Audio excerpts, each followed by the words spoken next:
네, 이 모든 안전사고가 그렇듯이 미리 좀 사고의 위험을 살펴서 대비를 한다면 충분히 막을 수 있는 그런 경우가 있습니다.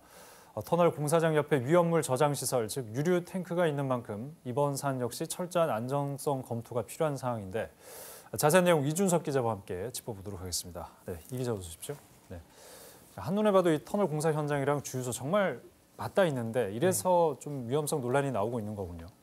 네, 이번 사안의 핵심은 이제 터널을 뚫을 때는 물론이고 이제 그 공사가 끝난 뒤에도 이 인근 주유소 밑에 있는 유류 탱크가 안전하게 관리될 수 있느냐라는 겁니다. 네네. 사실 공사를 진행하다 보면 많은 이 변수가 생길 수 있지 않습니까?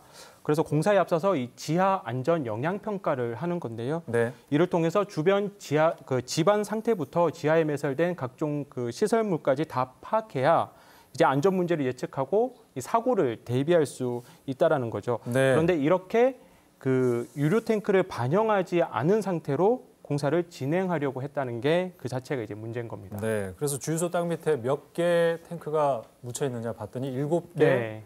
들어있는 이제 유류는 35만 리터 이렇게 네, 돼 있는데 사고를 가정한다는 게 참 좀 좋은 일은 아니지만 만약에 이게 어떤 사고라도 발생하게 된다면 정말 끔찍한 재난으로 이어질 수 있겠네요. 네, 아시다시피 그 해당 구간 주변에는 네. 아파트와 주택 그리고 해운대구 문화복합센터 등 다중 이용 시설이 이렇게 둘러싸고 있습니다. 네. 특히 가솔린은 이 인화점이 상당히 낮은데요. 작은 불씨도 쉽게 옮겨 불출 수 있단 말이죠.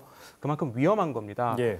또 유류 탱크를 땅 밑에 설치할 때는 이 안전을 위해서 탱크를 둘러싸고 이 콘크리트 벽을 세우는 경우도 있는데요. 이곳은 이런 콘크리트 벽마저도 없습니다. 네. 이 작은 공사도 아니고 땅속 40m에 2차선을 뚫는 건데 자칫 큰 사고로 이어질 수 있는 우려가 존재하는 겁니다. 또 바로 옆이 이 수영강이 있지 않습니까?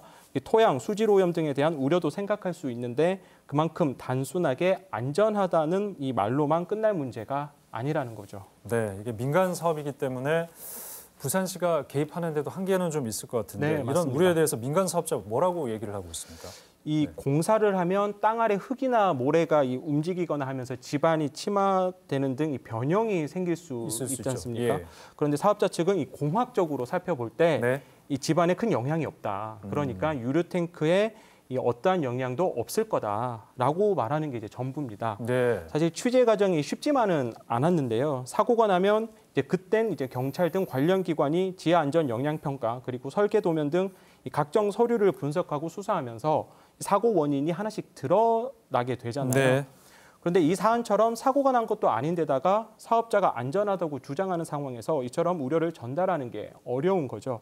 다만 중요한 건 이 사실관계입니다. 그러니까 유류 탱크가 터널과 인접해 있고 서류상에 유류 탱크가 빠져 있으니 이에 대한 철저한 검토가 진행돼야 한다는 게 핵심입니다. 예. 특히 부산시도 이 사실을 확인하고 재검토하도록 통보했고 소방당국에서조차 이 위험 여부를 명확하게 확인해야 한다고 했지 않습니까? 네네. 이번만큼은 안전 문제가 없도록 잘 관리 감독해야 할 것으로 생각됩니다. 네, 우리 사회적 재난을 보면 항상 작은 어떤 여러 가지 문제들이 모여서 큰 사고로 발생하게 되는데 네. 이번에도 좀 철저히 잘 살펴봐야 될 것 같습니다. 이준석 기자 수고하셨습니다.